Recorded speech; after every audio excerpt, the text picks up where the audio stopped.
Welcome to the Rogers Kakasungura YouTube channel. I want to thank you for the support you are granting this platform. If you're watching this, kindly make sure you click the subscribe button. And of course, remember to turn on your notification bell.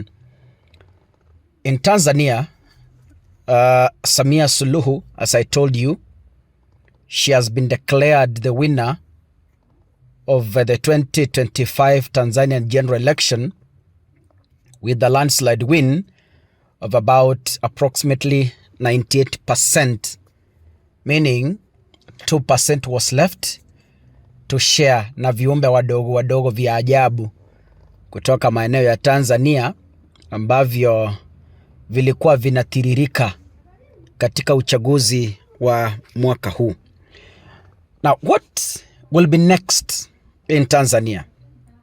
One, Tanzanians are still demonstrating, calling on for constitutional changes, because I am reliably informed from Tanzania that their constitution does not allow nullification of results once they have been announced by the electoral body. Or maybe if she allows constitutional changes, that is when they will include the article. But as we speak, the Tanzanian constitution, once the electoral body has announced the results, that remains to be final. So as we speak, though she has not been sworn in, Suluhu, as per the constitution from Tanzania, she is the president-elect of the United Republic of Tanzania. Tanganyika, kwa sababu Zanzibar, already the president of Zanzibar was to be sworn in today. I saw the program already in progress. I don't know if they are finished. But I am told Tundu Lissu is not willing to back down to allow for talks unless Suluhu comes down. Coming down in two ways.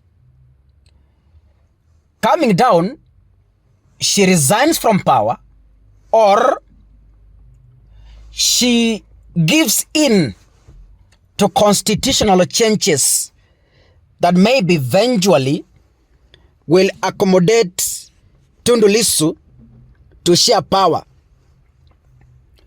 Reports indicate that there is growing pressure from the United States and other players of Suluhu to be sworn in immediately.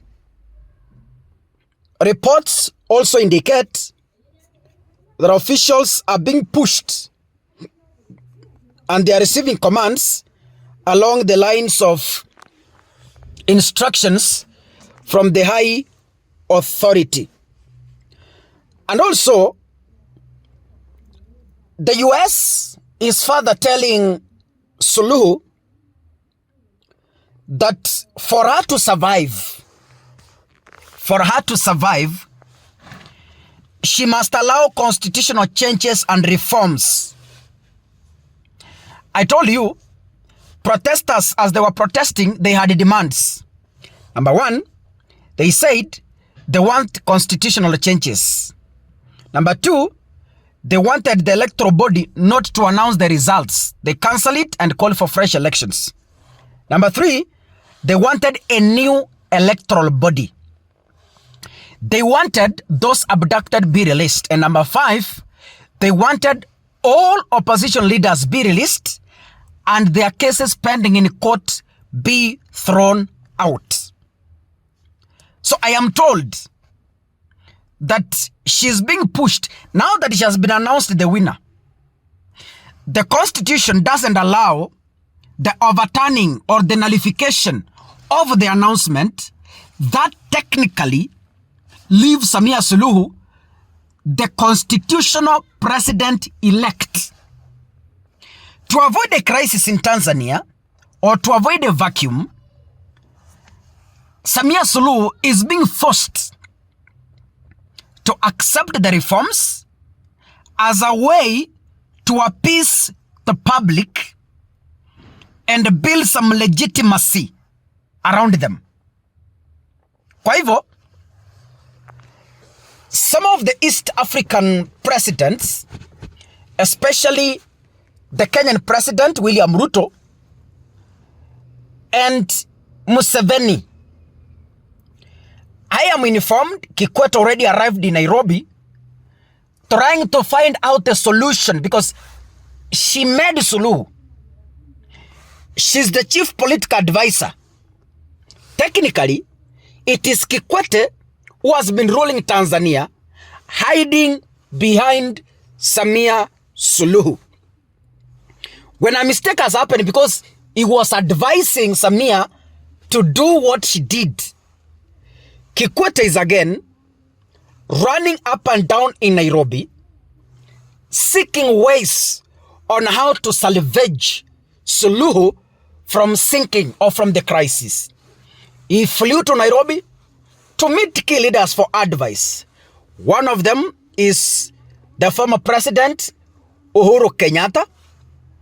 Another one is trying to call Ugandan president and William Ruto for advice on how they will navigate through this crisis.